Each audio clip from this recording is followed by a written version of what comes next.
Hi friends, எல்லாருக்கும் வணக்கம். இன்னைக்கு நாம பார்க்கக்கூடிய வீடியோ 6th third termல இருக்கக்கூடிய ஒரு supplementary reader. ஆல்ரெடி நான் நிறைய தடவை சொல்லியிருக்கேன், சப்ளிமெண்ட்ரி ரீடர் லைன் பை லைனாக படிக்கணும்னு அவசியம் இல்லை.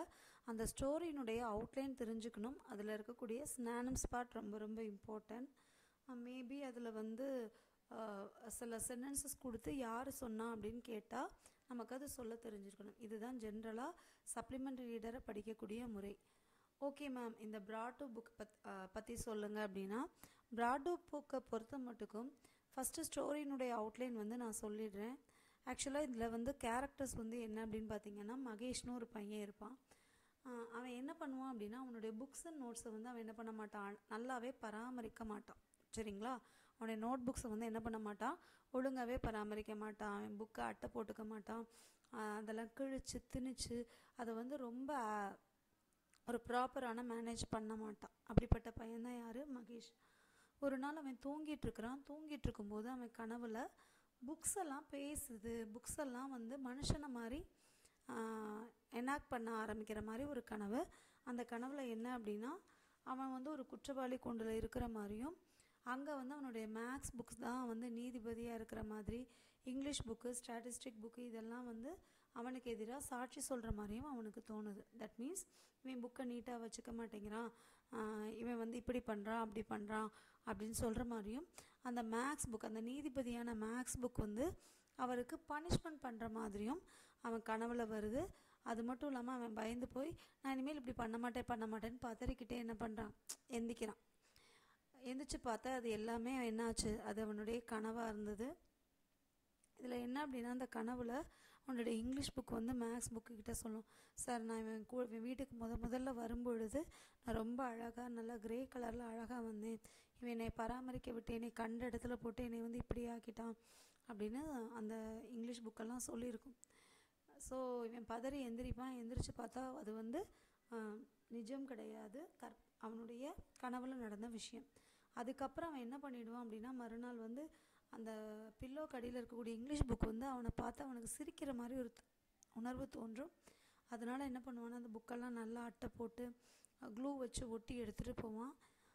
நெக்ஸ்ட் இயர் என்ன அப்படின்னா, நோட் புக்ஸை சிறந்த முறையில் பராமரிக்கிறவருக்கான அந்த கிளாஸ் ஸ்டூடெண்ட்டோட விருதையுமே யார் வாங்குவா அப்படின்னா, இந்த மகேஷ் தான் வாங்குவான். இதுதான் பிராட் புக்கோடைய ஸ்டோரி. ஓகே மேம், ஸ்டோரி படித்தாச்சு போதுமா அப்படின்னு கேட்டிங்கன்னா, அதுதான் இல்லை. இந்த புக்கில் உள்ள ஸ்னானம்ஸ் பார்ட் ரொம்ப முக்கியம். பர்டிகுலராக இந்த பிராட் புக் ஸ்டோரி எழுதினவங்க யார் அப்படின்னு பார்த்தீங்கன்னா, மதுமிதா குப்தா. பிராட் புக் ஸ்டோரி எழுதினவங்க யார், Madhumita Gupta. Okay, glossary part ரொம்ப முக்கியமாக மேம்னா, ஆமாப்பா ரொம்ப முக்கியம். அதுலேயே 2 கொஸ்டின் ரிப்பீட்டடாக கேட்டிருக்காங்க. ஃபஸ்ட்டு என்ன அப்படின்னா, ரெக் அப்படின்னா வான் அவுட்னு அர்த்தம். What is mean by wreck? Wan out அப்படின்னு அர்த்தம். ஸ்டென்டரியன் அப்படின்னா எக்ஸ்ட்ரீம்லி லவுட், ரொம்ப கத்தி பேசுகிறதா என்ன சொல்லுவோம், எக்ஸ்ட்ரீம்லி லவுட் அப்படின்னு சொல்லுவோம். பேட்டர்ட் அப்படின்னா என்னப்பா, டேமேஜ்ட். பேட்டர்ட்னா என்னதுப்பா, டேமேஜ்டு. பாக் மார்க்டு அப்படின்னா ஸ்கேடு. பாக் மார்க்டு அப்படின்னா ஸ்கேடு. பாண்டரஸ் அப்படின்னா dull and lacking grace. Ponderous அப்படின்னா dull and lacking grace. Lumbered, walked or moved clumsily. Walked or moved clumsily. Next verdict. வேர்டிக்ட்னா a judgment or opinion. வேர்டிக்ட்னா என்னதுப்பா, judgment or opinion. agitated. agitated அப்படின்னா troubled emotionally. agitatedனா என்னப்பா, troubled emotionally. anticipation. anticipation அப்படின்னா expectations R கோப்பை தான் என்ன சொல்லுவோம், ஆன்டிசிபேஷன் அப்படின்னு சொல்லுவோம். அடுத்து மெனாச்சிங்லி. மெனாச்சிங்லி அப்படின்னா த்ரெட்டனிங்லின்னு அர்த்தம். மெனாச்சிங்லினா என்னப்பா அர்த்தம், த்ரெட்டனிங்லி அப்படின்னு அர்த்தம். அடுத்து ஃப்ரான்டிக்கலி. ஃப்ரான்டிக்கலி அப்படின்னா in and uncontrolled manner. Frantically அப்படின்னா என்ன, இன் அண்ட் அன்கண்ட்ரோல்டு மேனர். அடுத்து ஸ்டான்ச்லி. ஸ்டான்ச்லி அப்படின்னா ஃபெய்த்ஃபுல்லி. ஸ்டான்ச்லினா என்னப்பா அர்த்தம், ஃபெய்த்ஃபுல்லி. அஸ்ட்ரானிஸ்ட். அஸ்ட்ரானிஸ்ட்னா என்னப்பா அர்த்தம், அமேஸ்ட். அடுத்து சோர்ஸ் அப்படின்னா routine duty or task. Chores அப்படின்னா என்னதுப்பா, a routine duty or task. Next bedraggled. Bedraggled அப்படின்னா அன்டைடி ஆர் மெஸ்ஸி. பெட்ராகிள்டு என்னப்பா, அன்டைடி ஆர் மெஸ்ஸி. இதில் ஒரு 2 கொஸ்டின் ப்ரீவியஸ் இயரில் கேட்டிருக்காங்கப்பா. ஃபஸ்ட்டு என்ன அப்படின்னு பார்த்தீங்கன்னா, அஸ்ட்ரானிஸ்ட். அஸ்ட்ரானிஸ்ட்னா என்னப்பா, அமேஸ்ட்.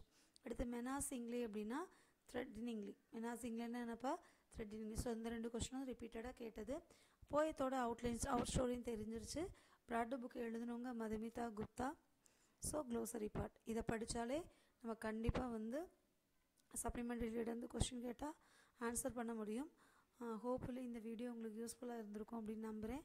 அடுத்து ஒரு நல்ல வீடியோவோட நல்ல கண்டென்ட்டோடு சந்திக்கலாம். Thank you friends.